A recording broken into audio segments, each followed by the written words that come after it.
Welcome to How You Livin, a transformative podcast featuring best-selling author, inspirational speaker, and minister, Dr. Rick Rigsby. And now, Dr. Rick.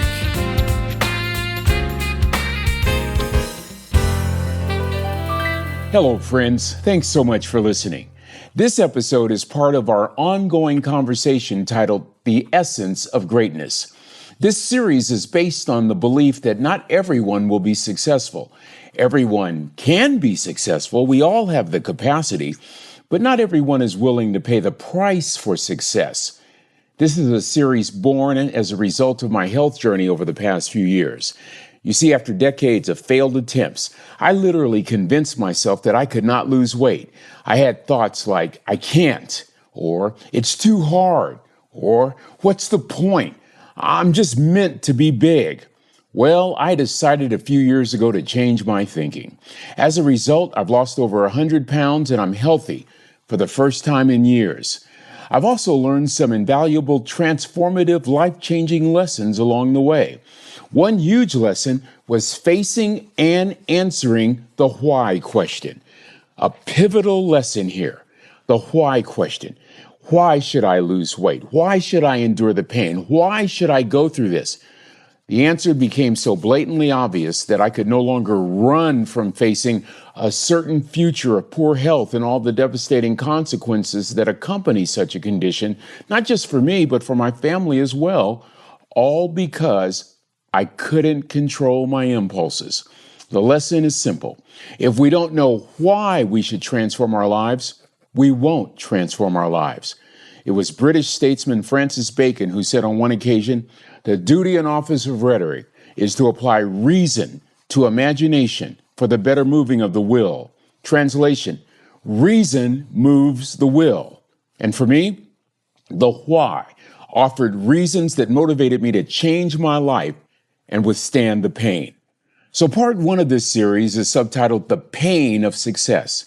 In this episode, I discuss why pain is critical to any type of growth. Arthur Samuel Chan wrote a fantastic book titled Leadership Pain, The Classroom for Growth. One quote in particular has remained with me for years. Chan stated, quote, when you interpret your pain as bigger, more important, more threatening, more comprehensive than your vision, you'll redefine your vision down to the threshold of your pain, end quote.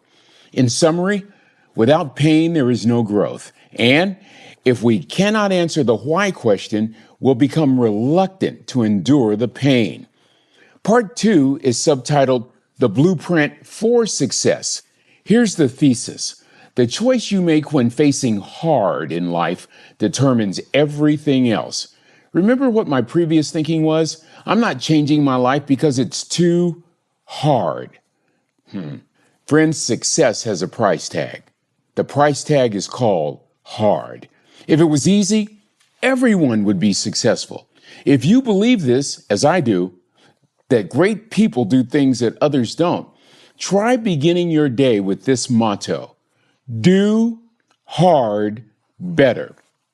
In fact, take that page from your grandparents' playbook. Don't run from hard, embrace hard. Do hard better. I like that. Blogger Tim Denning put it best in a post published by Success Magazine. I will go no further than just the title of the post. Here it is.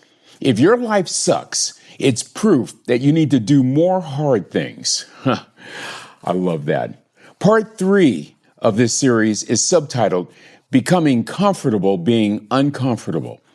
Early in my journey, I realized that anything worth accomplishing forces you to get out of your comfort zone. I made some painful discoveries about myself during this process, and they all pointed to one glaring conclusion. I preferred comfort more than challenge, and convenience more than change. I'm learning every single day that I must yield control in order to gain control. That I must be willing to have a teachable spirit and not a prideful attitude. And most important, I must always answer the why question. For years, I thought losing weight was easy. And truthfully, it is.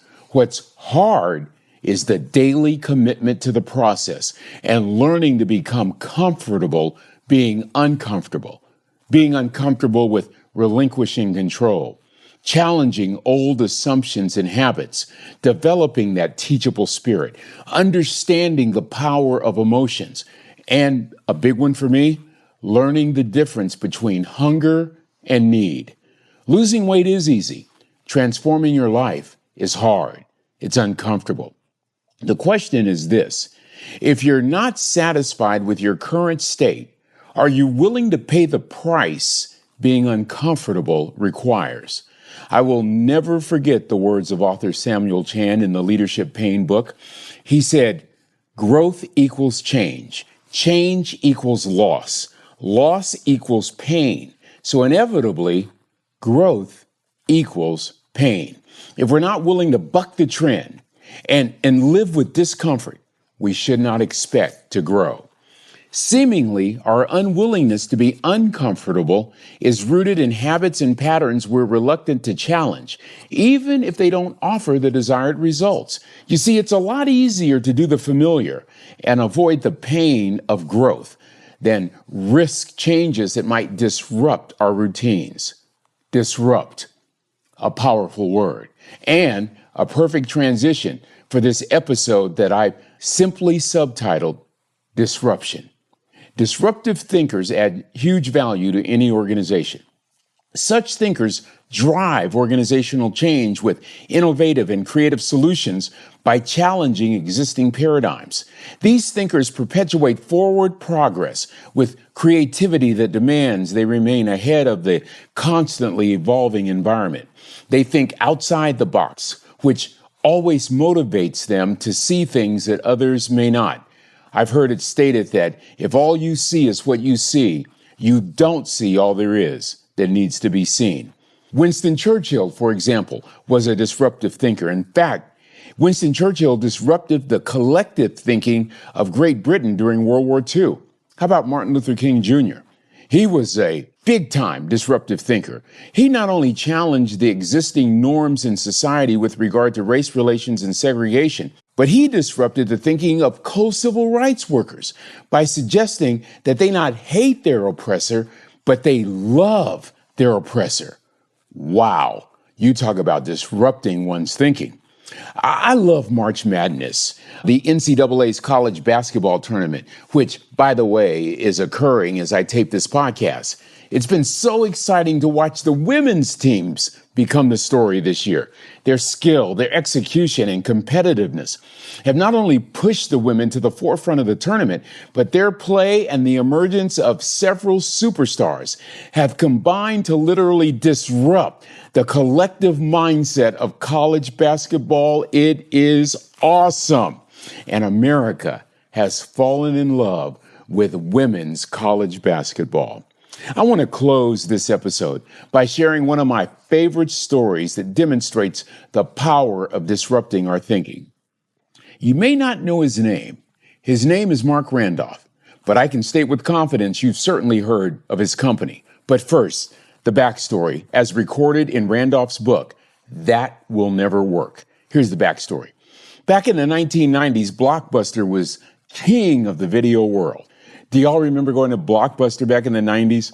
You'd have your blue Blockbuster membership card. You'd rent several movies. You'd only watch one or two, but you'd return all of them before the late fee was charged. So back in the 1990s, Blockbuster had 9,000 stores, 60,000 employees. They were the kings of the video renting world, right?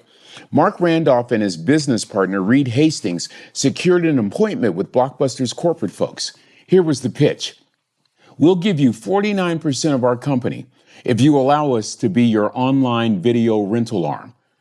Blockbuster literally laughed Randolph and Hastings out of the building. Randolph said at that point, he and Hastings had to figure out a way to disrupt the video world. Step number one, they had to disrupt their own thinking. The rest is history. Blockbuster filed Chapter 11 in 2010. Blockbuster has gone from 9,000 stores to one in Bend, Oregon. from 60,000 employees to just a handful of employees that operate that Oregon store. Meanwhile, Mark Randolph and Reed Hastings, their little company has done quite well. You may have heard of it, Netflix. Today, Netflix has a valuation of $150 billion. But the very first step to making a $1 billion valuation was disrupting their thinking on a daily basis. Friends, if disruption can result in corporate billions, just imagine how dramatically our lives would change, how dramatically our lives would improve simply by disrupting our thinking on a daily basis. Well, that's going to do it for this episode. Until we meet again, this is Dr. Rick asking the most important question I can ask. How you living? Are you ready to make an impact in your world right now? Do you want to stop existing and start living your best life right now? Dr. Rick wants to give you the first chapter of his best-selling book, Lessons from a Third Grade Dropout, absolutely free. Just go to www.rickrigsby.com/free gift to get the print or audiobook right now. This is thepodcastfactory.com.